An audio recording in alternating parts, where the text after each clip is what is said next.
Hello, everybody. It's my pleasure to introduce Karolina Placzynta to you. You may have expected Matthias Becker today, who is unfortunately unwell and can't make it on very short notice.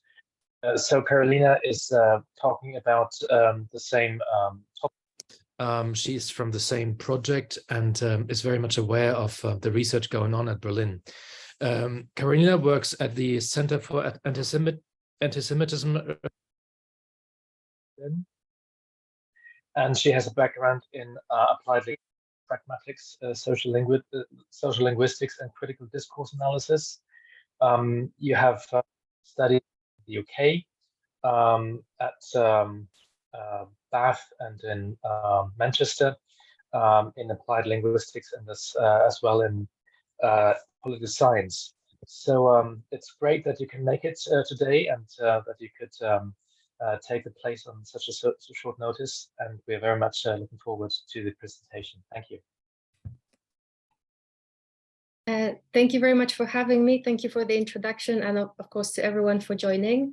As the title of the seminar says, I'm going to talk about the Decoding Antisemitism project that I'm a part of, and I'll talk first a bit more generally about the background, methodology and aims, and then present some of our most recent findings.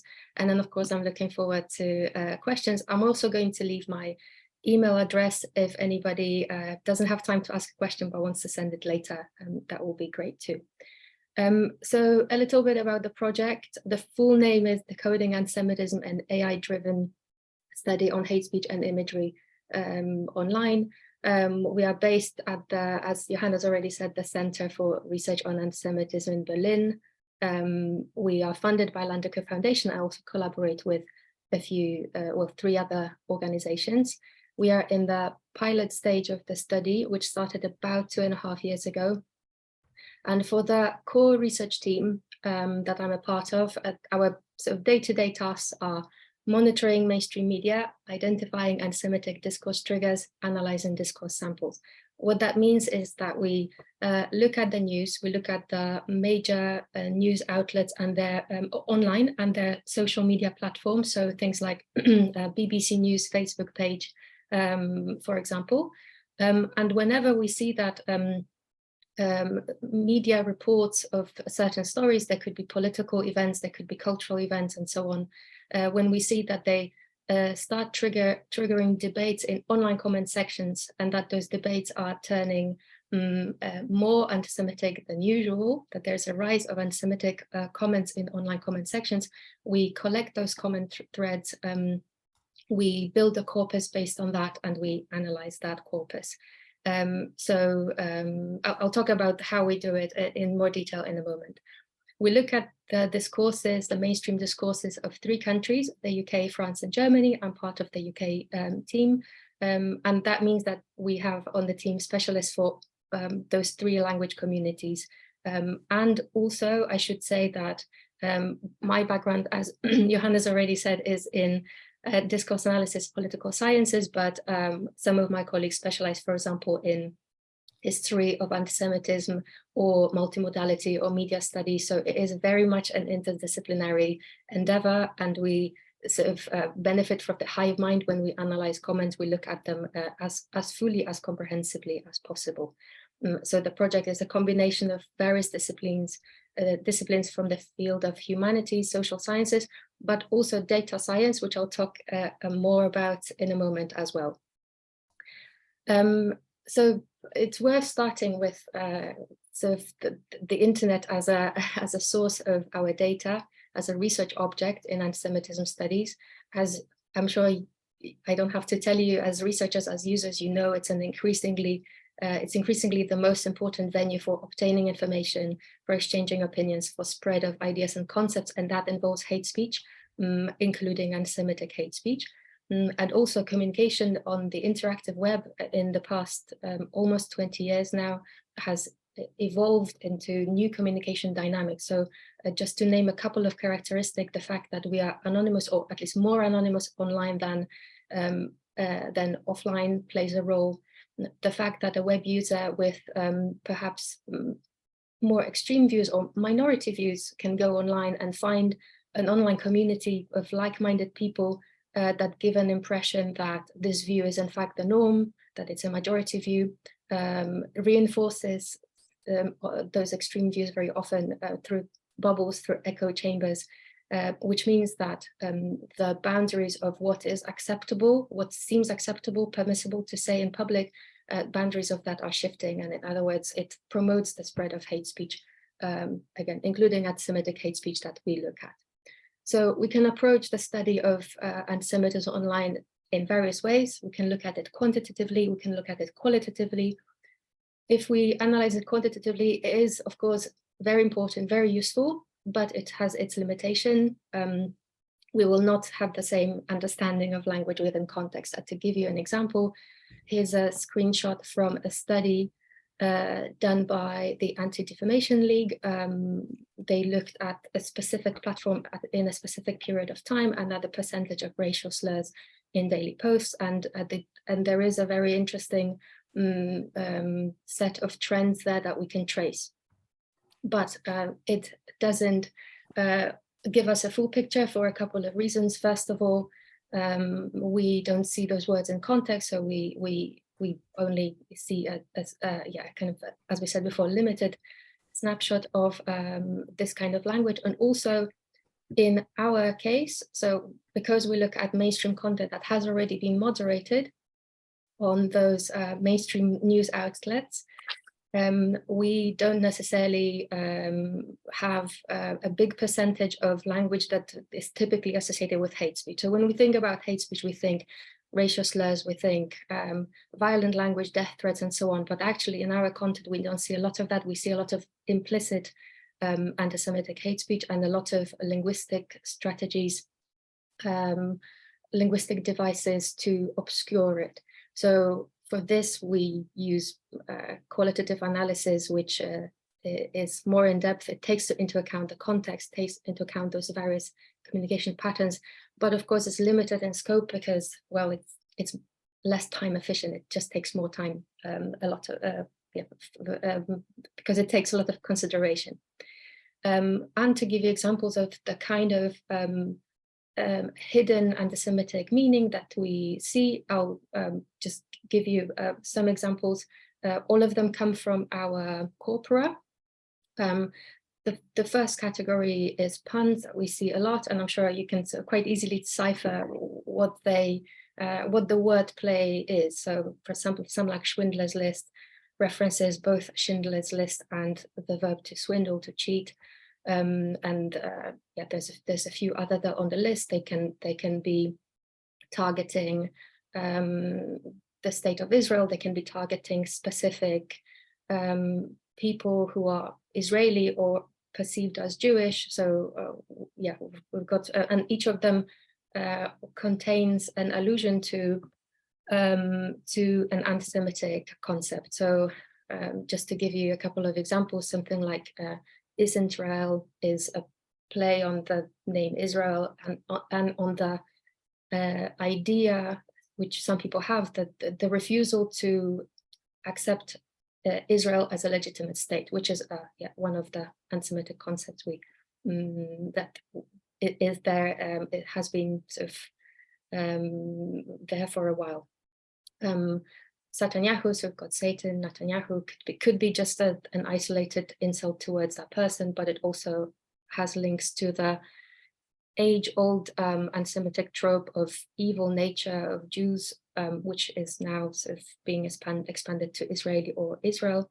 And the last one, using snake emojis instead of the letter S, is a representation of the name Soros, George Soros, perhaps you know, who's widely perceived as Jewish. And these are kind of relatively easy to spot because some of them do crop up quite often, but the problem with them is as well that we can't really have a definitive word list of those puns, because some of them are created sort of ad hoc and never appear again. Some of them are ephemeral trends, and also this language is evolving, it's very creative, often showing awareness of moderation. So once something becomes too obvious to moderation, it morphs into something else. It's very transient. Another category would be allusions, very innocent on surface level, but if we employ world knowledge to understand the meaning, we see that there are references to either historical events or modern day phenomena. So maybe I'll just focus on one of them, the last one, again, a quote from one of the comment sections we analyzed, where a web user said someone should give Soros a shower. So I guess, again, Soros, a person with Jewish origins and widely perceived as Jewish.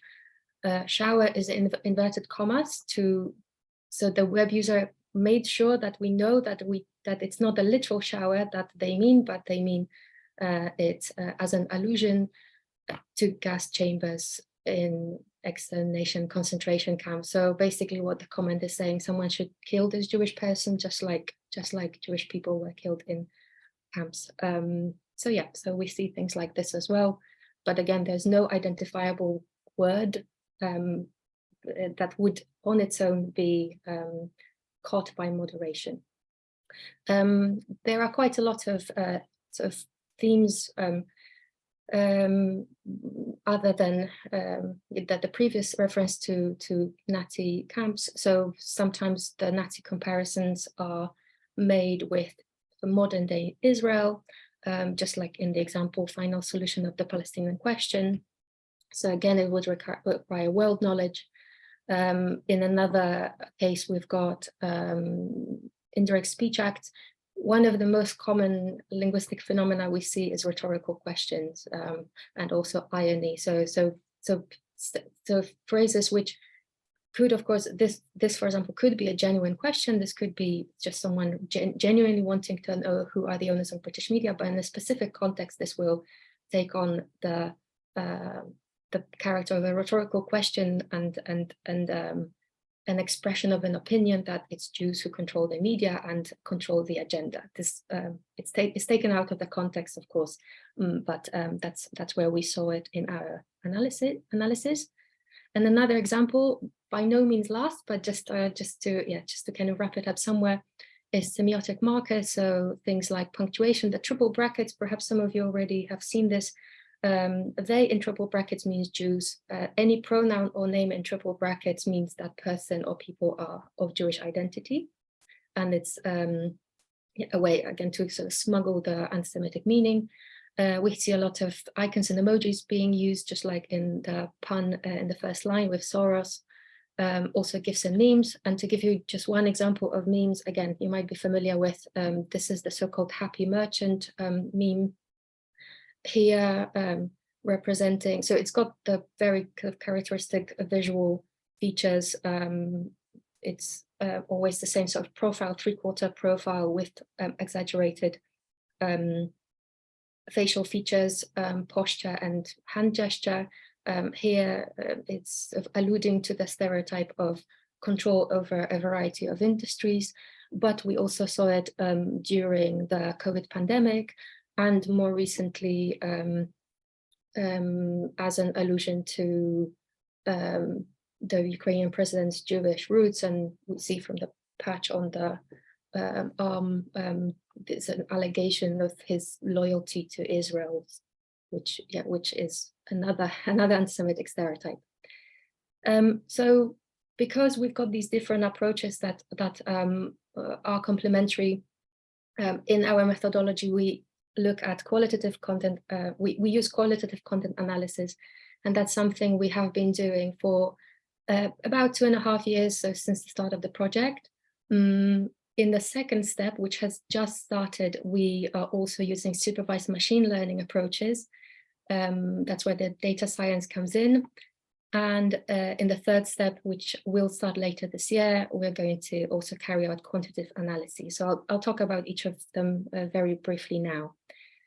The qualitative content analysis is what I mentioned before, the analysis of comments from online comments threads, in other words, annotating each of them manually. We have analyzed this way about 80,000 online comments so far as a team. And to do that, we have two main tools. So the first one is a code system. we call it the guidebook. And basically, it's a very sort of long and detailed list of all anti-Semitic concepts that's based on literature on anti-Semitic studies, but also the phenomena we have seen in the process of analysis. So it's both inductive and deductive, and we have been improving it based on the data we see, on the evolution of the discourse that we analyze. So we might have, and we have both the conceptual level, so that involves stereotypes such as the Jewish greed or Holocaust denial or instrumentalization of anti-Semitism or the idea of power influence that I mentioned before. But we also have a linguistic level. So again, something we saw examples of, things like puns and speech acts, metaphors, idioms, and so on. We also have a section for multimodality. So if a meme comes up in the content that we analyze, we will also classify that.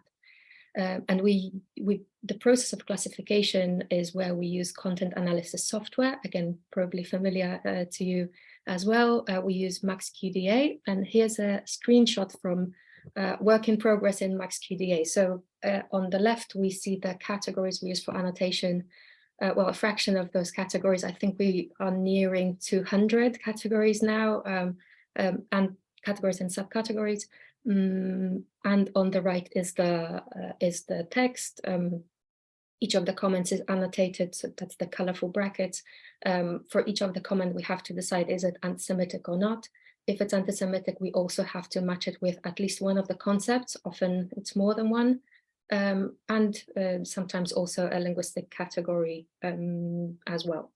There's a few other categories that are specific for step 2, so maybe not as interesting to describe for now.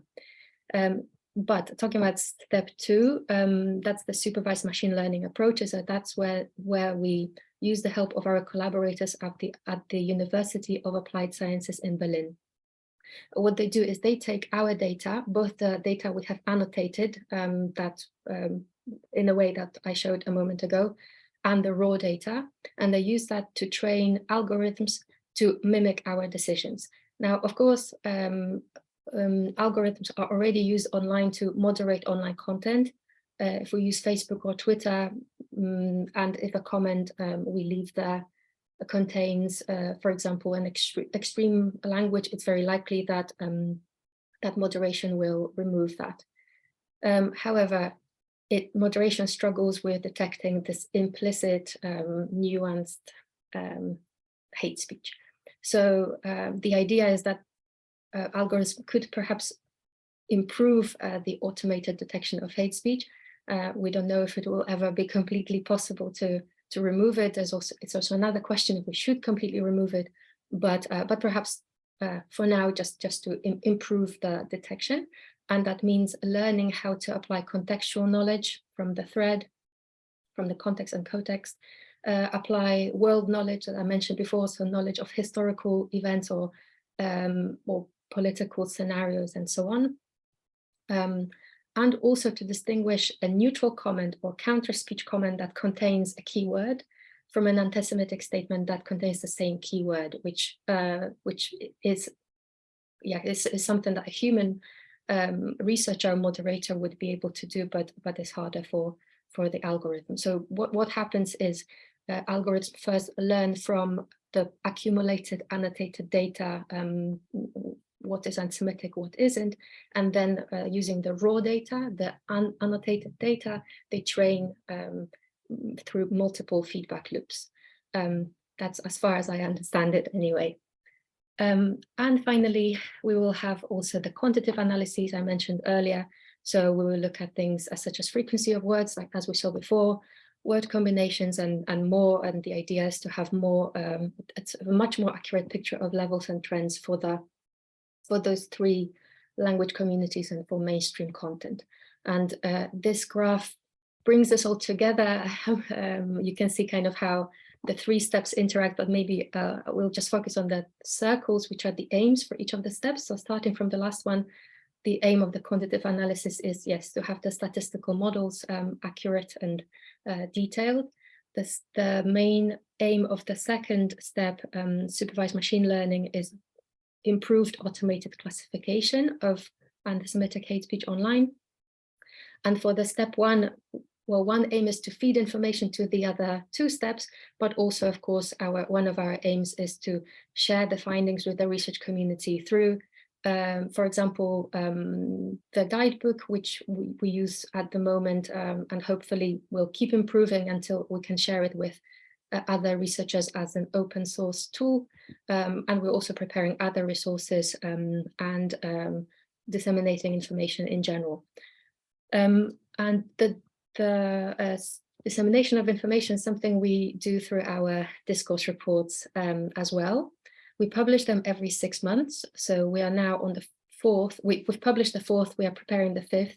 And I'm not going to talk in detail about the first 3, but just to tell you in general, for each of them, we focus on a few events. Some of them are country specific, so specific to the UK or Germany or France.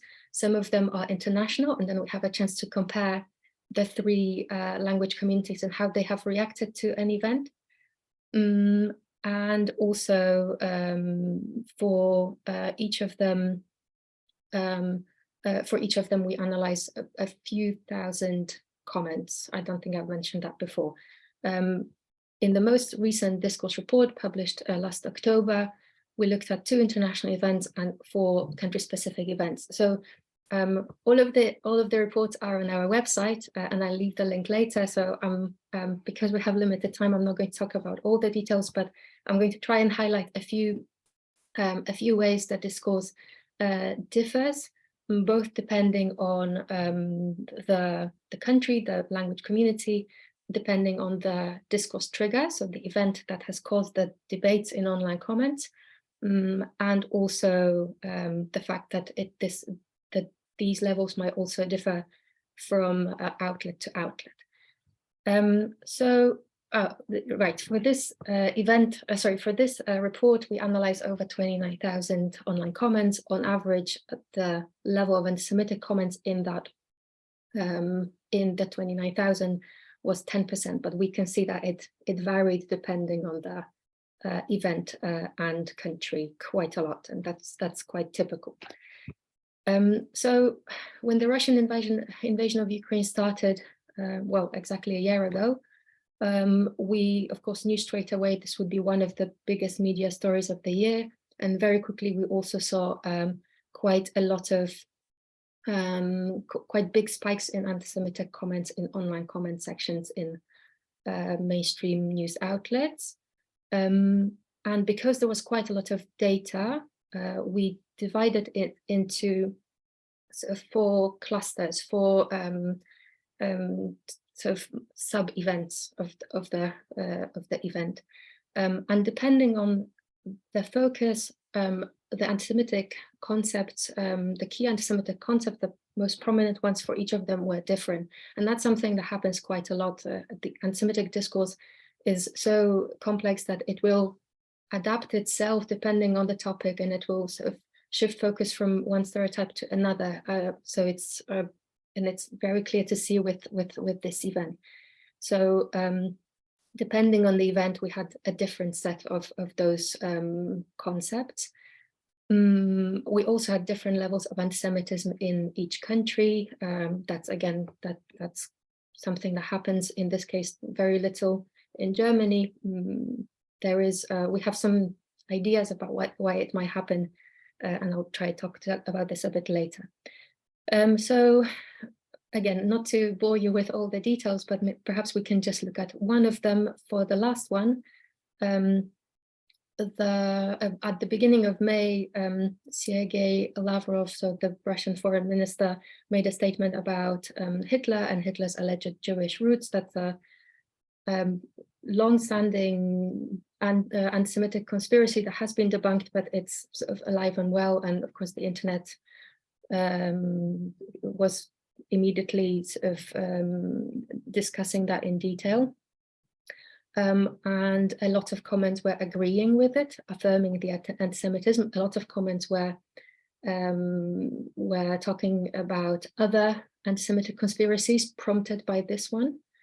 There were a lot of comments that were saying like, yes, it's true, but we're not allowed to talk about this because because we're not allowed to criticize Jews.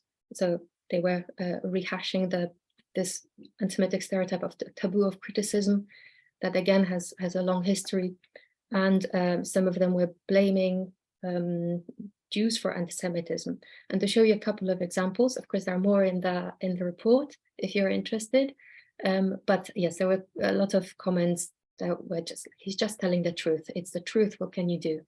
Then the second one is, it's repeating a conspiracy theory according to which Jews were behind Hitler or Jews were behind the Second World War. We had quite a lot of those comments. And then I think the last one is the most interesting, because it's saying Hitler did all these atrocities to Jews to prove that he is German. So the idea here is that, yes, he was Jewish, but he wanted to prove his Germanness. So that's why he committed crimes, committed atrocities against Jews. So it's kind of saying, well, this Jewish person committed atrocities against Jews, neatly closing the circle of blame and kind of excluding any blame that could be placed on external actors, essentially blaming Jews for anti-Semitism. So we saw that as well. For the other international event that we analyzed for this report, the terrorist violence in Israel in spring last year, you might remember this from the news. So just very quickly, basically in Israel at that time, there was a spate of terrorist attacks against civilians in the main streets of Israeli cities. I think there was something in the shopping center. So it was attacks not on military figures, but was random passers-by. And here we see, again, not only a difference in levels of anti-Semitism in each of the three corpora, but we can also see, I hope you can see the details, but also point out the top anti-Semitic concepts for each. So we see that for each of the countries, there was a different most popular concept. So for the UK, the top concepts were blame for anti-Semitism, so saying sort of they deserved it, saying that Israelis deserved to be die in those terrorist attacks, or saying that they were evil. Again, the stereotypes of Jewish evil nature extended to Israelis was here quite common. For France, in the second graph at the top, concept was affirming anti-Semitism. So there were quite a lot of comments saying, "Great news, made my day." Again, that was reacting to sort of the death of Israeli random civilians. And then in Germany, the top concept was the sole guilt of Israel in the conflict. So, of course, this is a very complex issue, but there is this tendency to say it's all Israel's fault rather than looking at a conflict in a more complex way. And then we analyzed 4 country-specific studies, and for each of them, I'm only going to quickly talk about why we think this discourse event triggered interest and also anti-Semitic, a rise in anti-Semitic hate speech. For the UK, we analyzed the case of Sally Rooney. Sally Rooney is an Irish novelist, very popular, and in October 2021, she refused translation rights to an Israeli publisher for her most recent novel that you can see there in the corner. And that, of course, is her right, but then she said she backed her decision by saying she supported cultural boycott of Israel, which was then widely sort of taken as anti-Semitic.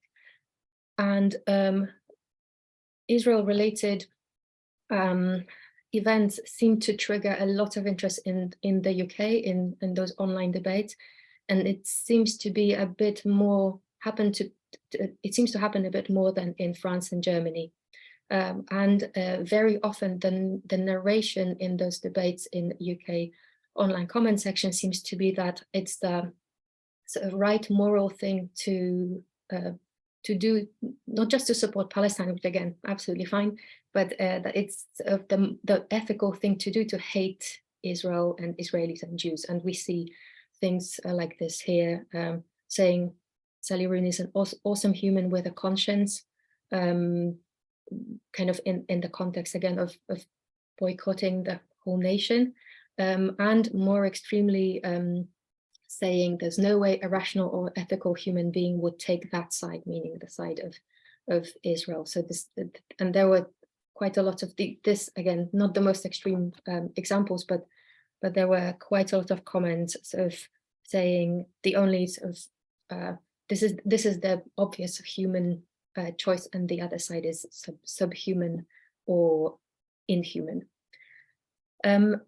In France, at the same time, the most flinty case was the Pegasus spyware case.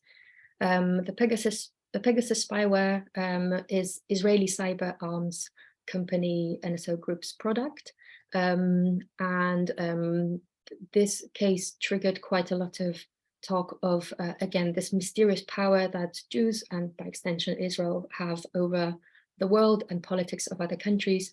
There were sort of mentions of conspiracies and so on. In the example we have, in the first example, we have a mention of an octopus, which again is not a new metaphor for Jewish power. It's something that we saw in anti-Semitic Nazi imagery, so it's still there basically.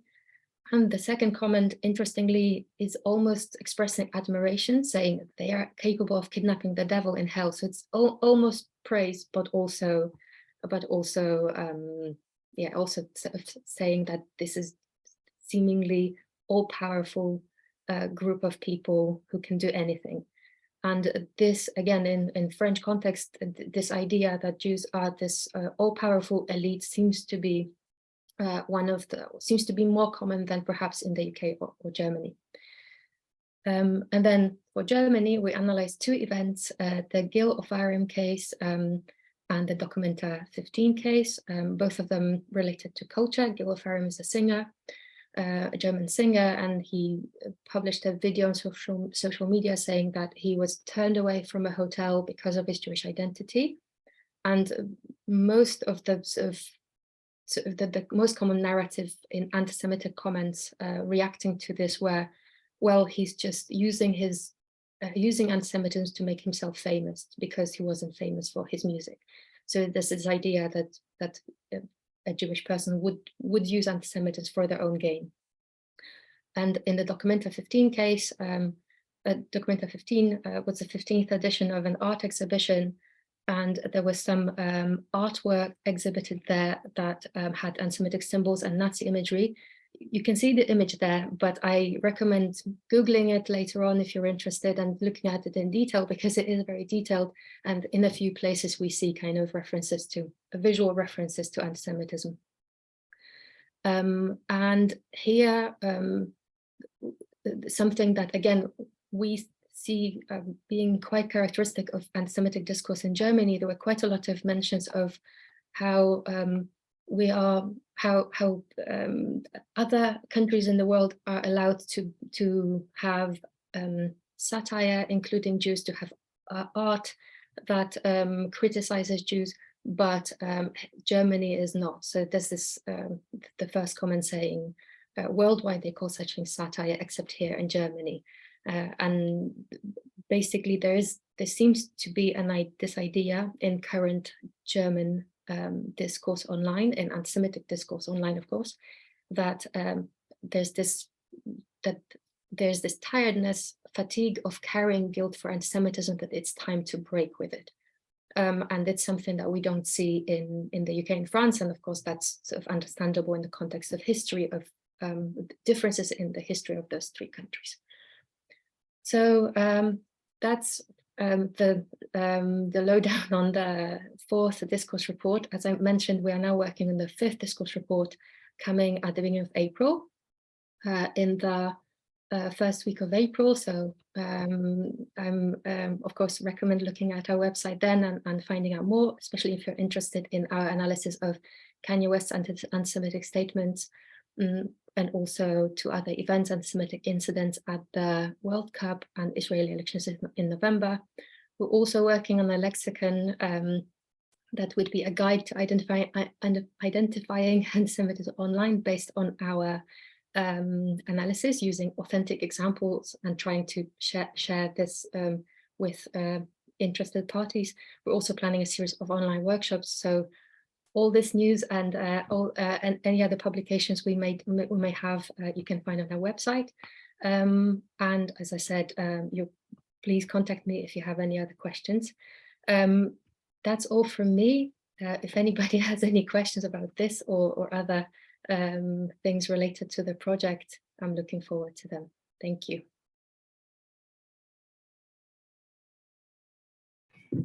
Thank you so much, Karolina.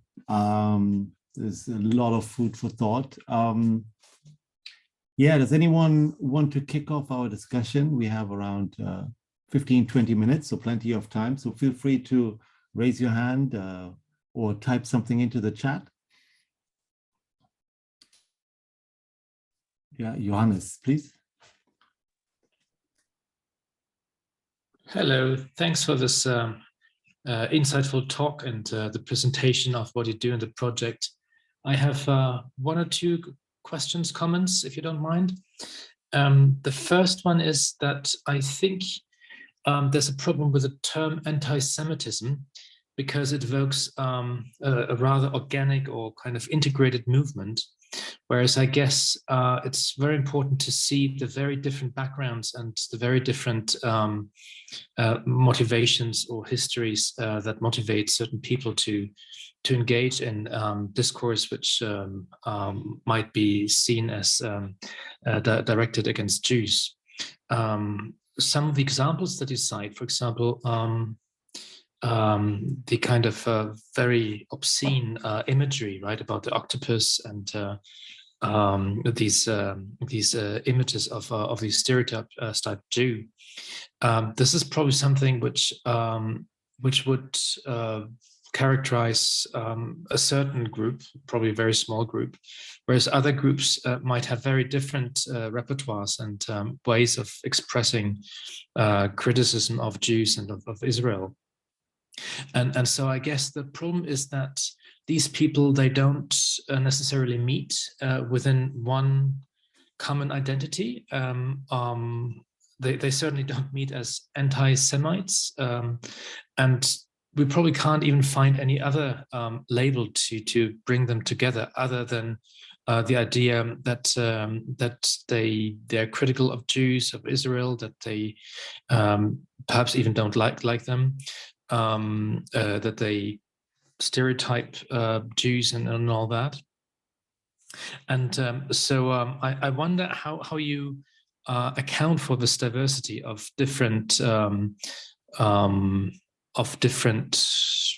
types of, yeah, well, anti-Semitic discourse. The other question is about the AI component, and I wonder how you can really use machine learning and AI for identifying and combating anti-Semitic discourse. I understand it's very much a contextual practice, so it's a practice that draws on all kinds of knowledges of things that need to be related to the immediate context or to the broader historical context. And I wonder how machines can do that. So these are my two questions. Thank you. Thank you very much. Both excellent questions, and I'm glad I have a chance to talk about those things in more detail. So on the first one, the diversity of antisemitisms, really, yes, that's absolutely true, that there will be lots of varieties, and that's across, like, even within one language community, and that they might not necessarily see eye to eye. And I should say, I didn't mention that earlier, that we don't look at the identity of the web user who posts a specific comment, but I'm sure if we did, very often that person, if we could ask them, very often they would not identify themselves as an anti-Semite. Anyway, it's not our intention to kind of go that way, but just to say that this the fact that they might have nothing in common still doesn't necessarily stop the language of influencing other people in a similar way.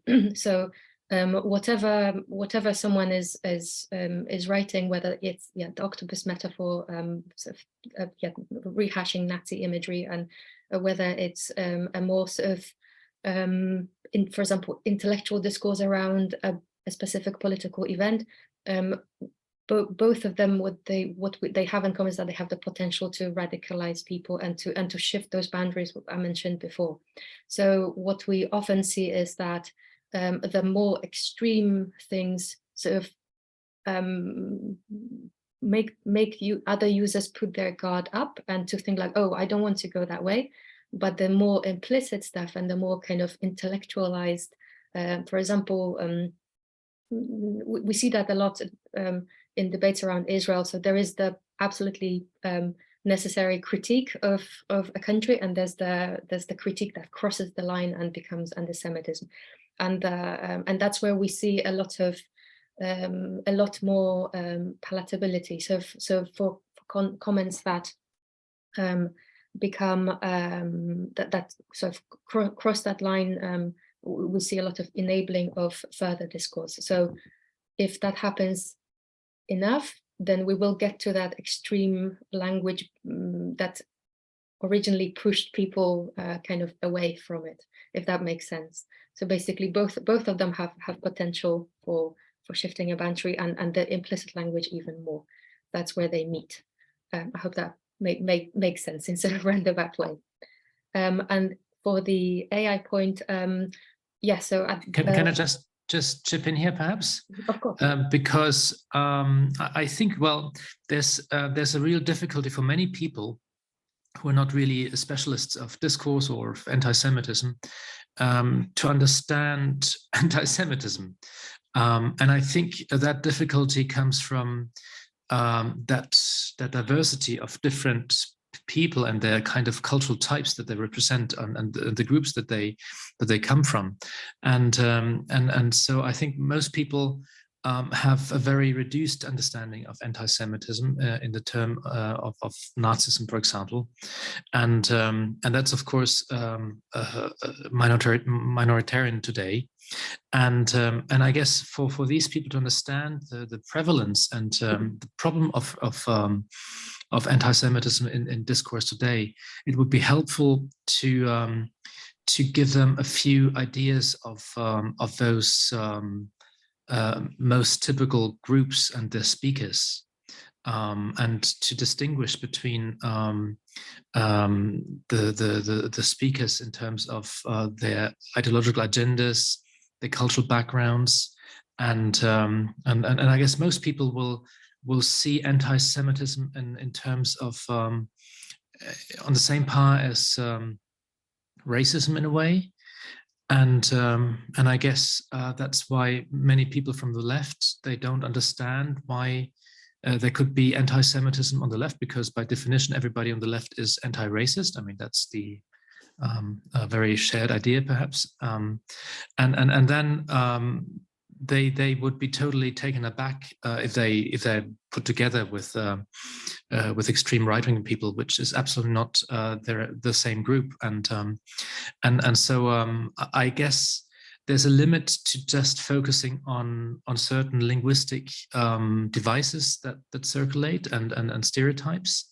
I think it's very important to see them in conjunction with the speakers and the groups they represent, because people will try to understand the type of speaker behind the linguistic expression, and then if they don't really identify with a Nazi type of propagandist, they will say, okay, I'm not that, so I can't be anti-Semitic, and that's end of discussion. You see what's the problem if you just focus on the linguistic aspect?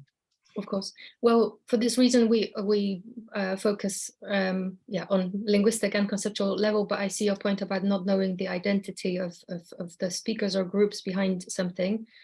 I guess there's also the issue that the fact that we have a couple of working definitions of anti-Semitism for our project. We had to choose one, but of course I know that there are different ones out there.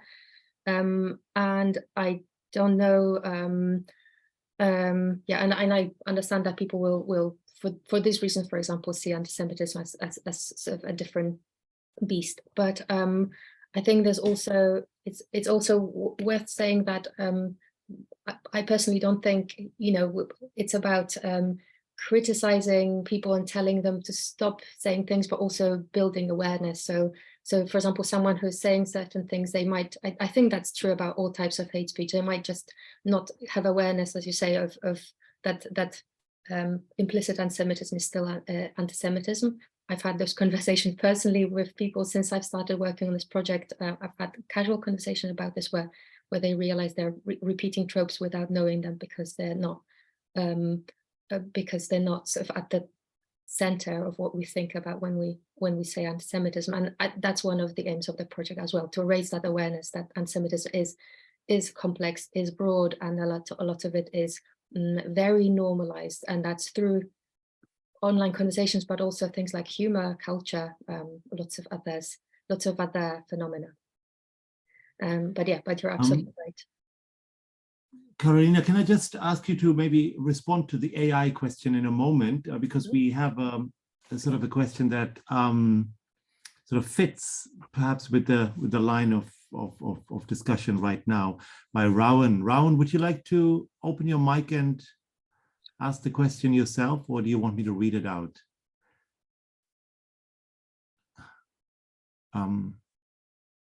I can see the question, so I can. Yeah, okay. So Rowan says, fantastic presentation, thank you. I'm wondering how in your coding you can differentiate between criticizing the Israeli government's foreign policy and, I guess, internal domestic policy as well, especially towards Palestine, and on the one hand, and being anti-Semitic on the other. And I while you were putting out the Sally Rooney slide, I had a similar question, because to me, in my mind, those two comments were actually not anti-Semitic in my coding or decoding. So I had a similar question here. So would you like to respond to this? After that, we have Stephanie. Mm-hmm. Okay, let's do that. Also, I've written down the question from Johannes, so we can come back to it in a second. So Rowan, thank you for the question. Yes, this is something we spent a lot of time on debating as a team. Sometimes we spend a really big amounts of time talking about one line. So so it is something we take into consideration, that line between critique of Israel, fair critique of Israel, and anti-Semitic commentary on Israel. And a lot of the time, the difference is specificity. So if we have a comment that says this specific policy at this specific time is wrong, that's a critique. But if someone says, well, Jews always do that thing because they're evil, and then they put that in the context of Palestine, I'm paraphrasing, but we have comments like this, that's first of all, misrepresentation of Jews being responsible for, or all Jews being responsible for what happens in Israel, which is not the case, because not all Jews are Israelis, not all Israelis are Jews. But also there's, more importantly, there's this generalization. So if we see certain, if we see there is no time context, place context, there is no, there's no kind of, like say, specificity, there's no, but there is generalization of something and a reference to a trope that we know exists, and it perpetuates that trope, for example, of doing actions in Palestine because of their evilness. So not because it's a, for example, political decision, but because it's, I don't know, it comes from immoral or evil nature. That's a different story. So I think that's where the line is drawn. To give you maybe another example, something that comes up quite a lot in the context of Israel and Palestine is the kind of, again, old trope of blood libel, or in other words, the idea that Jews kill especially young, vulnerable people for pleasure. So again, if we see a comment that says last week, let's say, I don't know, seven Palestinians were killed, that's a comment that states a fact, especially if it's a verifiable fact. But if a comment says Israelis killed Palestinian children for pleasure last week, there are elements that push it into the direction of the child murder trope, which is anti-Semitic, which focuses on the pleasure taken from hurting vulnerable people, which is not verifiable for that context, but it does rehash that trope. It is a difficult line sometimes to draw, and I should say that whenever we're not sure, we code conservatively, which means we err on the side of caution. If we're not sure, we say, okay, it's not anti-Semitic. We never kind of, we have to be sure for a comment. All right, should we have a question? Thank you, from Stephanie. Hi, thank you. Okay, so the question that I have is based a bit on what's already been discussed in the comments, but also from the presentation. I should say that this is not an area of research that I work in professionally, but privately I'm very interested in it, because I only really know about the German context when it comes to how to speak about or not speak about issues. And my impression is, and you mentioned this yourself, that there's this very strong sense of fatigue. There's this German phrase, das wird man ja noch mal sagen dürfen, which is like, which really strongly suggests that only, and this sounds American now, whatever the left-wing media reports on is an opinion that is socially appropriate to have, or in social context that you can share, and everything that challenges that is immediately called Nazi or right-wing, even though people who are saying it believe that they are sharing conservative or like center views. So I was just wondering about the aspect that of educating the public on them actually repeating hate speech where they're not aware that they are doing it. I can see this working in a lot of contexts, but I'm curious how you would try to implement it in a context like Germany, where I could imagine that if I told people who are already feeling like they cannot share how they see the world because they're immediately treated as extremist, where even though they don't see themselves as that, if I would label something that they just think is a critique as anti-Semitic, they would not take that very well, and they wouldn't see it as education. They would just see me as part of the problem. So I was wondering, how do you approach these conversations and this aim and agenda to educate in a context that is probably very hostile towards the idea of having these conversations, unless they already see anti-Semitism as a problem and are very aware of hate speech?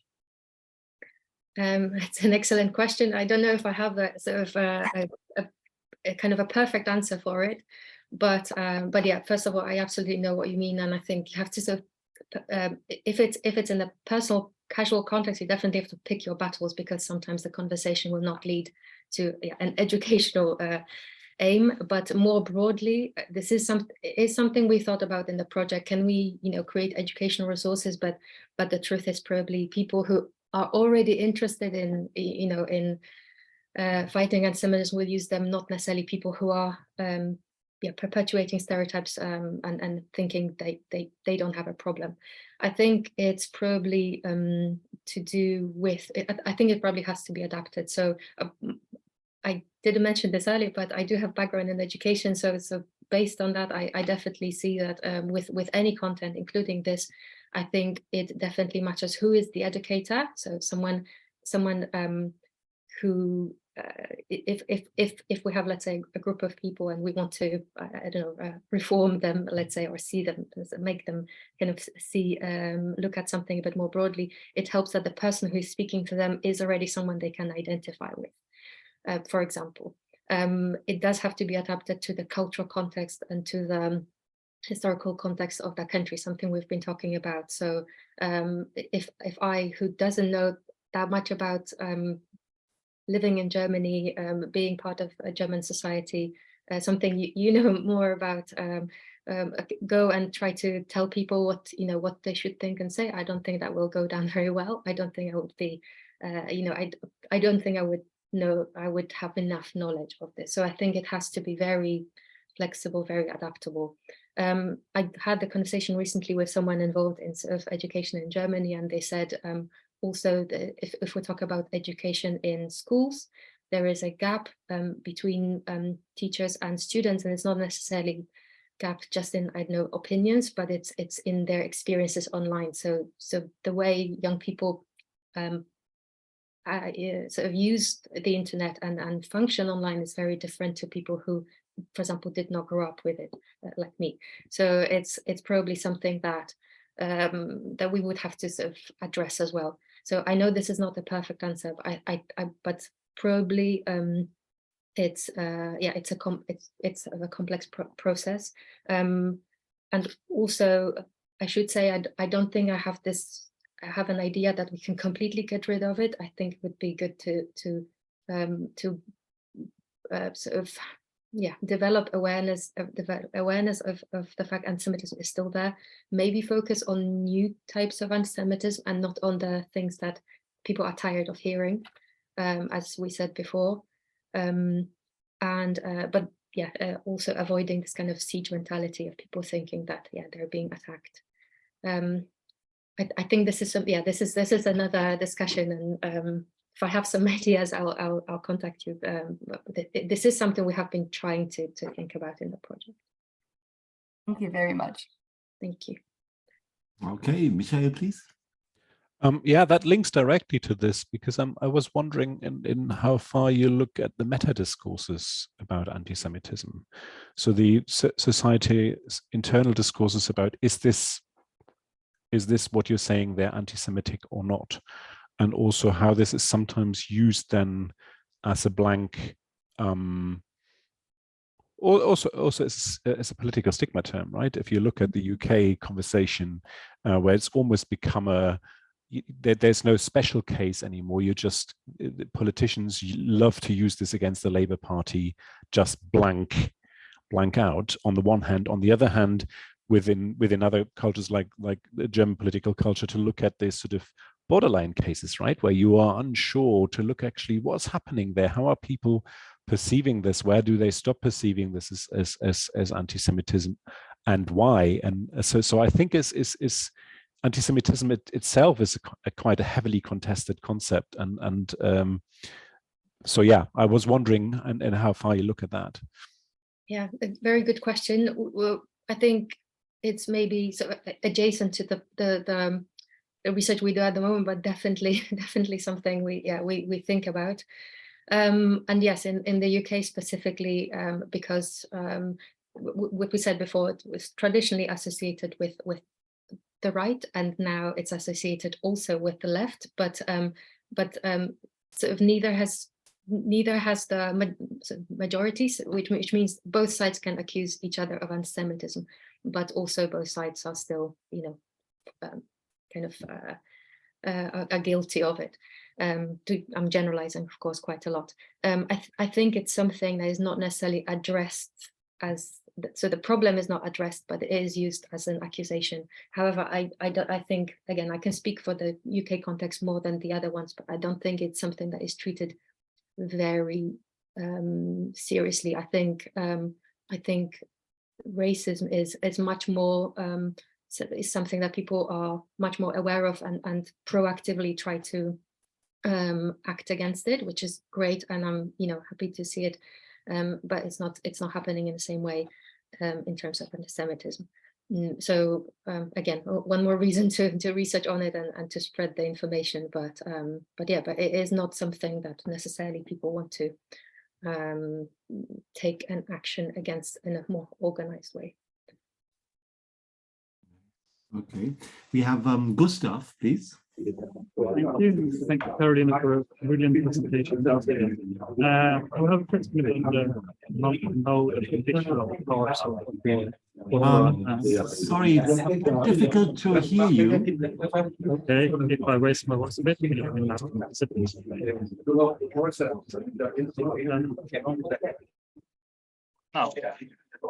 now? Is it better? Much better, thank you. Okay, great. Okay, first of all, just thank you very much, Karolina, for a brilliant presentation. And I have my question regards the visual and multimodal parts of the corpora that you're working with. But I wonder if the visual decoding that you conduct, do you do that on the same level of detail as you do for the linguistic decoding? That is, do you document the visual resources that are used? And if so, will that inventory also lay ground for the lexicon that you prepare? And thirdly, are the AI people that you're working with capable of building algorithms that includes hinders and identify visual expressions of antisemitism? Thank you very much for the questions. If I understood correctly, so the first part is about the analysis, and if we go into detail with the conceptual level as well as linguistic level, is that right? Yeah, exactly. Excellent. Yes, we do. I think the conceptual section is much more developed in the guidebook. Well, it has much more categories than the linguistic one. So to give you an example, if we identify in a comment a reference to the stereotype of Jewish greed, or well, maybe a different example, if we identify a reference to the alleged Jewish power or influence, we also have subcategories such as, is it influence on politics? Is it influence on public opinion? Is it influence, or is it financial influence? And we also differentiate that from a situation where the sort of servility to the alleged Jewish lobby comes from politics or media themselves. So within that we have 5 or 6 subcategories. So it is quite detailed. And as I said, very often within one comment, we'll have more than one concept that we can match to it.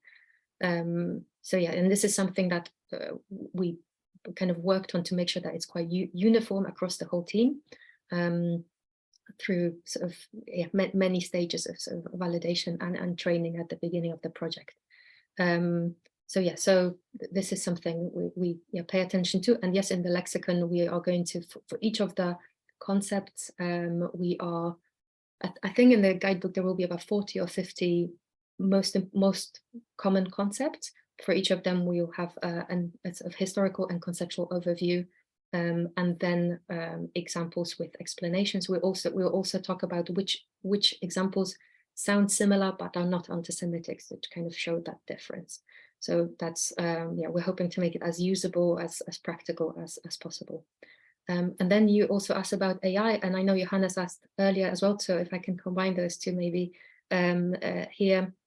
So again, I'm not a specialist on it, so I kind of can only explain it in lay terms, but the way I understand that the algorithms will be able to more closely detect anti-Semitism when it's implicit, when it's contextual, is similar to, I find it quite useful to compare it to the way Facebook recognizes photos of my friends. So if I upload a photo, I don't know if you use Facebook, but it has this feature. If I upload a photo and it's a completely new photo Facebook hasn't seen before, but there are people in it that Facebook has seen in other photos, it will tell me, should I tag your friend XYZ in this photo? And it's not because the algorithm has seen this exact image, but because it has seen enough similar features to recognize it as such.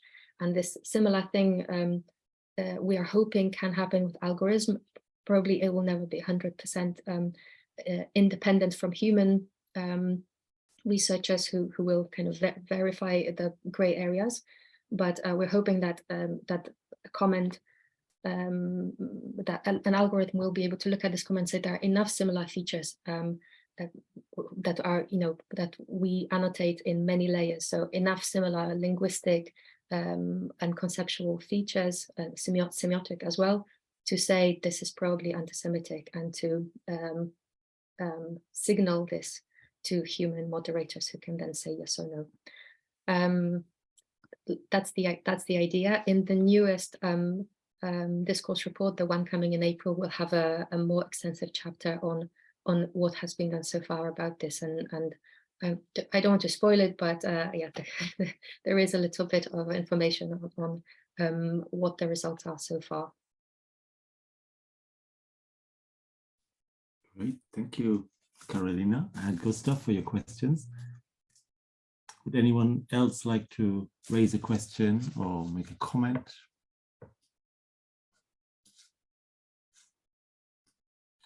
So maybe I can just briefly say one thing, but maybe we can conclude with this if no one else has anything. But I mean, I feel like one of the interesting things about this project is that you're looking at online discourse, and you can, and especially often these are like, I guess, online discourse where the speaker or the writer is not necessarily identifiable as a person.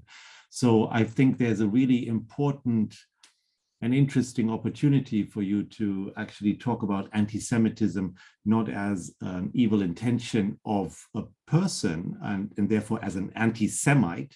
So you can't really necessarily trace back the anti-Semitic discourse to an individual who is then sort of persecutable even, but you are actually looking at the discourse itself. And I think this reminds me very much of a piece by Judith Butler that I read. It's called Burning Acts. And in there, she basically argues with John Austin and Friedrich Nietzsche and several other philosophers that actually you cannot necessarily, you have to separate the speech from the speaker, right? And hate speech in that sense is a citation rather than an intended meaning by an individual.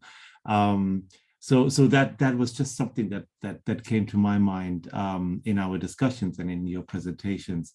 I don't know if you want to comment on that as a sort of final thought. Yes, if I can quickly comment, that's an excellent point, and it's of course something we're aware of, and that's one of those differences between offline discourse, where it's easier to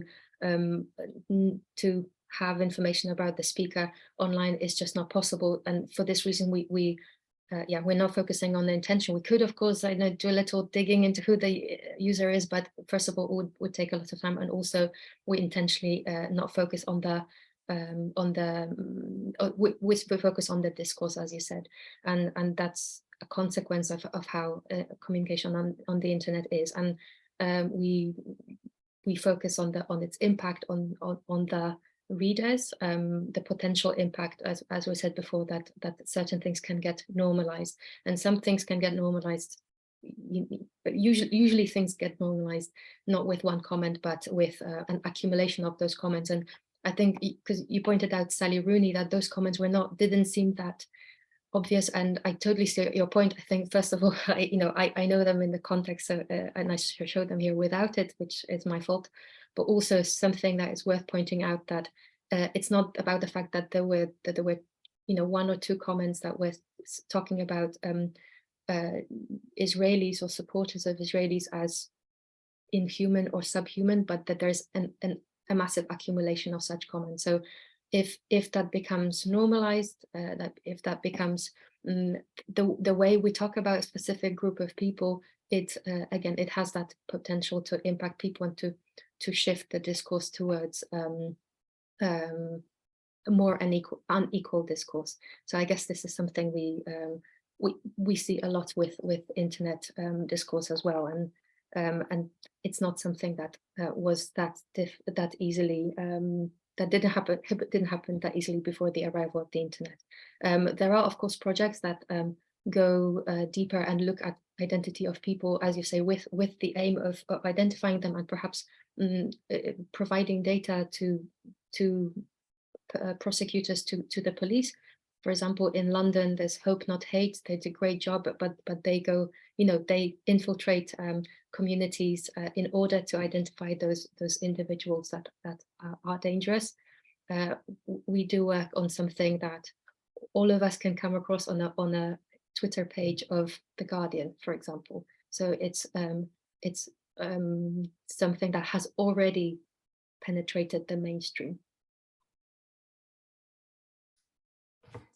Wonderful. I think that is a good way to close this seminar. Thank you again, Karolina, for your wonderful work. And say hello to Matthias, please. We dearly missed him today, and hopefully we can all meet on another occasion. Johannes, do you have information about the next, or Stephanie, about the next seminar? I'm just now. No, we will announce it very soon. We will send an email around with the date for the next seminar. Have a lovely weekend, everybody, and see you all soon. It's all on the webpage. You'll find everything on the webpage. Great. Thank you again. See you. Bye. Thank you, Thanks, Karolina. Bye. Bye. Bye.